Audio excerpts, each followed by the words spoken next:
కాశీ యాత్రకు ఎలా ప్రయాణించాలి, ఎక్కడ ఉండాలి, ఈ వీడియోలో పూర్తి వివరాలు, గంగా స్నానం, విశ్వనాథుడి దర్శనం మరియు జీవితాన్నే మార్చే ఆ అరుదైన అఘోర ఆశీర్వాదం, ఈ సమగ్ర సమాచారం మీకు దుర్గాప్రసాద్ పిల్లే అందిస్తున్నారు. పూర్తి వీడియో ఇప్పుడే చూడండి. హర హర మహాదేవ. కాశీ, వారణాసి, బెనారస్ ఈ మూడు ఒకటేనండి. ఈ దివ్యక్షేత్రాన్ని దర్శించుకోవడానికి తెలుగు రాష్ట్రాల నుంచి వచ్చిన మనం ఏ మార్గాలు వచ్చినా ముందుకు ఎలా వెళ్లాలో క్లుప్తంగా చూద్దాం. రైలు మార్గం తెలుగు రాష్ట్రాల వారికి అత్యంత సులభమైన మార్గం. రైలు ప్రయాణం మనం హైదరాబాద్, విజయవాడ లాంటి నగరాల నుండి ప్రయాణించి నేరుగా వారణాసి రైల్వే స్టేషన్ BSBలో దిగిపోయాం. ఇప్పుడు మనం నగరంలోకి విజయవంతంగా చేరుకున్నాం.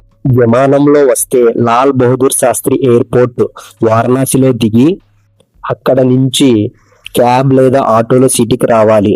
బస్సు, రోడ్డు మార్గం ద్వారా వస్తే సుదీర్ఘ ప్రయాణం చేసి వారణాసిలోని ప్రధాన బస్సు స్టేషన్లకు చేరుకోవచ్చు. ముఖ్యమైన చిట్కా: వారణాసి రైల్వే స్టేషన్ BSB నుండి కాశీ విశ్వనాథ ఆలయం లేదా మీరు బస చేయాలనుకునే ప్రాంతానికి చేరుకోవడానికి షేర్ ఆటోలు, ఈ రిక్షాలు అందుబాటులో ఉంటాయి. స్టేషన్ బయట బేరం మాట్లాడుకుని ఆలయం సమీపంలోని ఘాటులకు చేరుకోండి. సైకిల్ బాబా ఆశ్రమం మరియు బసవతారక ఆశ్రమాలు ఘాటులకు చాలా దగ్గరగా, తెలుగువారికి అనుకూలంగా ఉంటుంది. ఆటోలో సుమారు 20 నిమిషాల ప్రయాణం తర్వాత మేము మా బస ప్రాంతానికి చేరుకున్నాం. మనం ఇప్పుడు పవిత్రమైన కేదార్ ఘాట్లో ఉన్నాం. ఘాటు వెనక భాగంలో మనకు ఇక్కడ కేదారేశ్వర ఆలయ భవనం కనిపిస్తుంది.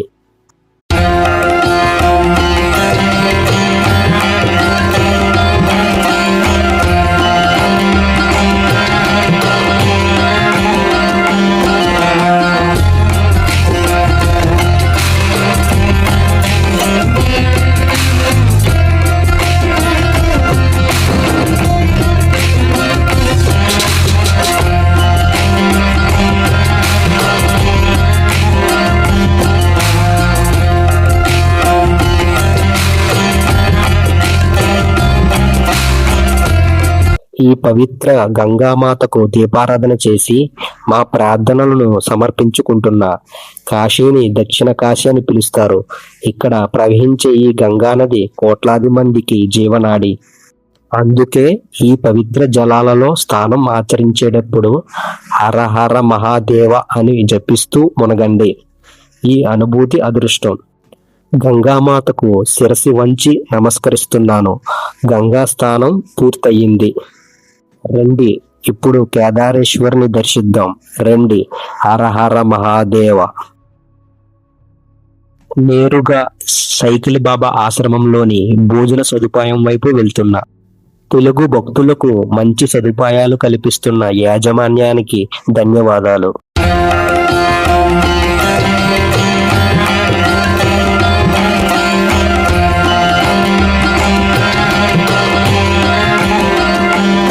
ఇక్కడ మొదటి అంతస్తులో మనకు మంచి తెలుగు భోజనం అందుబాటులో ఉంది.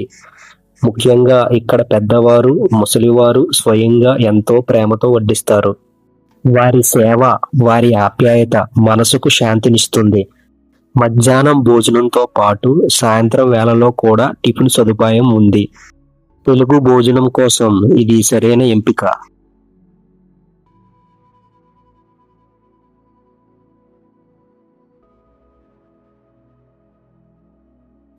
ఓం సాయినాథాయ నమః. నంది సర్కిల్ నుండి బైక్ టాక్సీలో మా యాత్ర మొదలైంది. కాలభైరవ ఆలయానికి 22 నిమిషాల ప్రయాణం. రద్దీ ఎక్కువగా ఉన్నప్పుడు భారీ గేట్లు మూసివేస్తారు. అప్పుడు నడుచుకుంటూ వెళ్ళవలసిందే. కాశీలో ఏ దర్శనం చేయాలన్నా మొదట కాలభైరవ ఆజ్ఞ తీసుకోవడం ఆచారం. అందుకే కాలభైరవుడి దర్శనం తర్వాతే మృత్యుంజయ ఆలయం వంటి ఇతర ఆలయాలకు వెళ్ళాలి.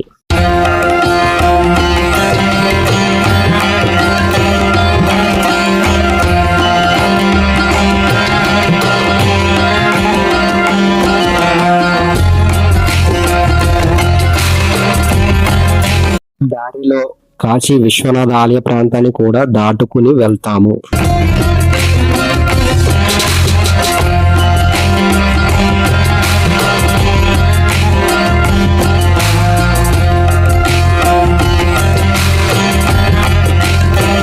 కాలభైరవ ఆలయాన్ని 1817 సంవత్సరంలో మరాఠీ రాజు బాజీరావు పేష్వా రెండో గారు పునర్నిర్మించారు.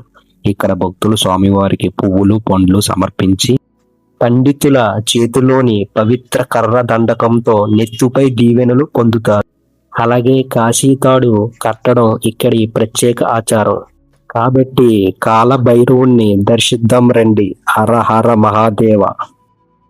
కాలభైరవుడి ఆలయం నుండి నడిచి కేవలం 8 నిమిషాల్లో మేము మృత్యుంజయ మహాదేవ ఆలయానికి చేరుకున్నాం. ఇక్కడ ఉండే స్వామిని దర్శిస్తే మరణ భయం, రోగాలు పోతాయని భక్తుల విశ్వాసం. ఈ పవిత్ర బావిలో చల్లని నీరు తాగాను. పూజారి గారు టోపీ తీసి తాగమన్నారు. మృత్యుంజయ స్వామి దర్శనం చేసుకుందాం రండి. కాశీ విశ్వనాథ ఆలయం వైపు బయలుదేరాం రాపిడో బైక్ మీద. 1780లో రాణి అహల్యాబాయ్ హోల్కర్ నిర్మించిన ఈ ఆలయం 12 జ్యోతిర్లింగాలలో ఒకటి. ఆలయంలోకి సెల్ ఫోన్లు, చెప్పులు అనుమతించరు. అప్పుడు మీ వస్తువులను భద్రపరుచుకోవడానికి ఆలయం లోపల ప్రభుత్వ లాకర్లు అందుబాటులో ఉంటాయి. అక్కడ టోకెన్ తీసుకుని కాశీ విశ్వనాథుణ్ణి దర్శించుకుందాం రండి. అన్నపూర్ణాదేవి ఆలయం గుమ్మం వద్ద సాష్టాంగ నమస్కారం చేసి లోపలికి వెళ్తున్నారు. అమ్మవారిని దర్శించుకుందాం రండి.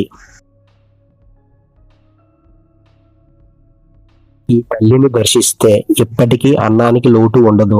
ఆలయంలో పసుపు రంగు దుస్తులు ధరించిన యువకులు ప్రతిరోజు భక్తితో భక్తులకు అన్నప్రసాదం వడ్డిస్తూ సేవ చేస్తున్నారు. అన్నపూర్ణామాత ఆశీస్సులు తీసుకున్న జై అన్నపూర్ణాదేవి.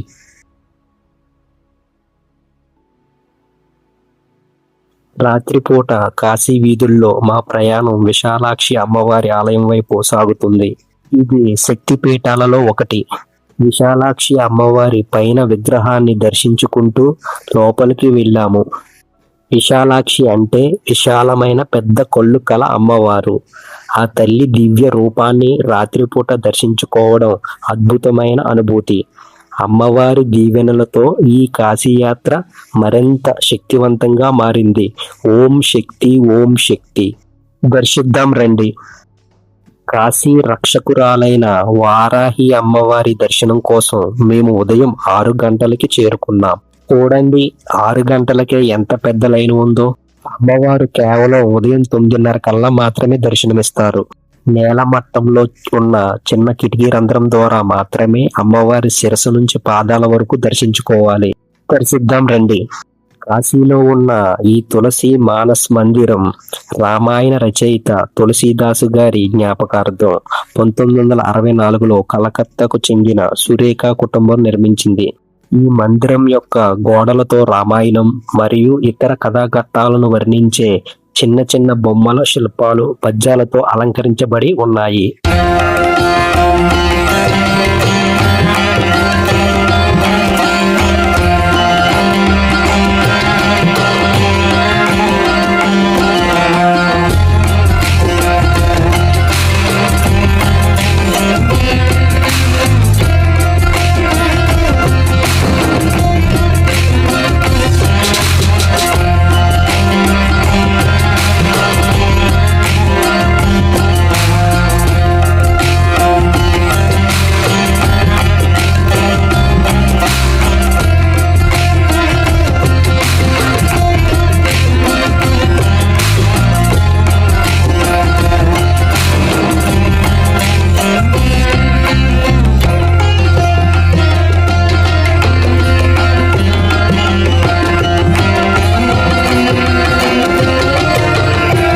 లోపల గాజు పెట్టెలో ప్రతిష్ఠించిన విగ్రహం ప్రత్యేక ఆకర్షణ.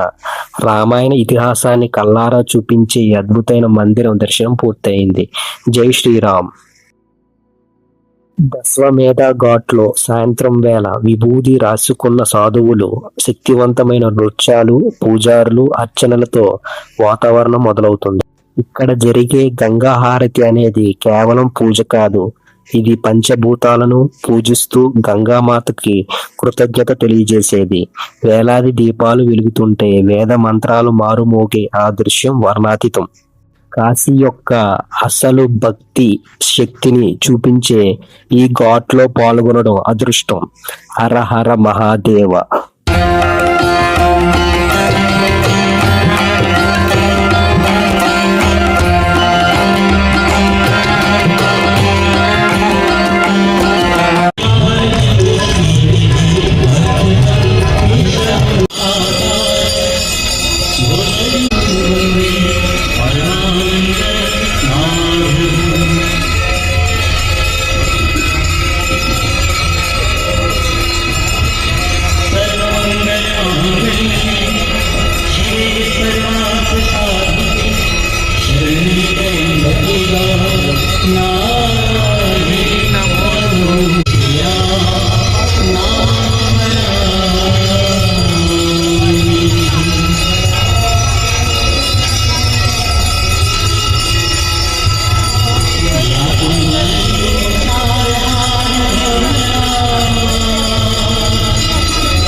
దశవమేధ ఘాట్ నుండి బయటకు రాగానే శివనంది ఆర్చి స్వాగతం పలుకుతుంది. ఇక్కడ కాశీ పట్టు చీరలు, స్థానిక తినుబండారాలు సందడి ఉంటుంది. రాత్రిపూట ఈ వీధులన్నీ వెలుగు కాంతులతో పండగ వాతావరణాన్ని తలపిస్తాయి. రద్దీ తక్కువగా ఉంటే తప్ప వాహనాలకు అనుమతి ఉండదు. పిల్లలు పెద్దలతో వచ్చేటప్పుడు రాత్రి రద్దీని దృష్టిలో ఉంచుకొని సమయపాలన పాటించండి. ఈ నడకలో పర్సులు, సెల్ ఫోన్లు భద్రంగా ఉంచుకోవడం ముఖ్యం. మనం గంగా నది ఒడ్డున నీటిలో కొద్దిగా మునిగి ఉండే అద్భుతమైన రత్నేశ్వర ఆలయం దగ్గర నుంచి ప్రయాణం మొదలుపెట్టి పవిత్రమైన మణికర్ణిక ఘాటుకు వస్తున్నాము. దారిలో కర్మలు, పూజలు చేసుకునే భక్తులు, పెద్దవారు, ముసలివారు కనిపిస్తారు. హిందూ మతంలో ఈ చోటికి చాలా గొప్ప స్థానం ఉంది. ఇక్కడ అంత్యక్రియలు జరిగితే మోక్షం దక్కుతుంది అని నమ్ముతారు. అందుకే దీన్ని మోక్ష ద్వారం అని పిలుస్తారు.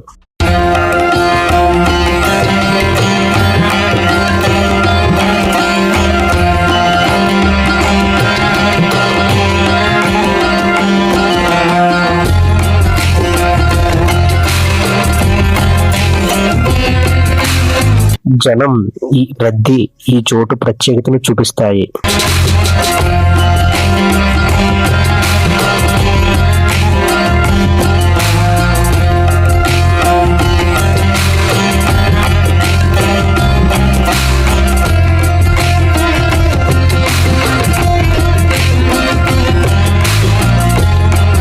ఈ పవిత్రమైన ఘాటుల్లోనే మనకు అఘోర స్వాములు కనిపిస్తారు.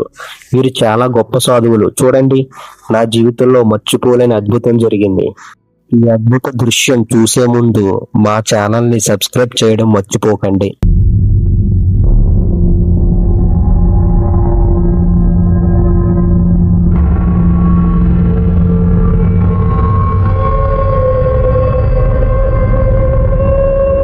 ఒక అఘోర స్వామి దయతో నా నెత్తి మీద చెయ్యి పెట్టి ఆశీర్వదించారు.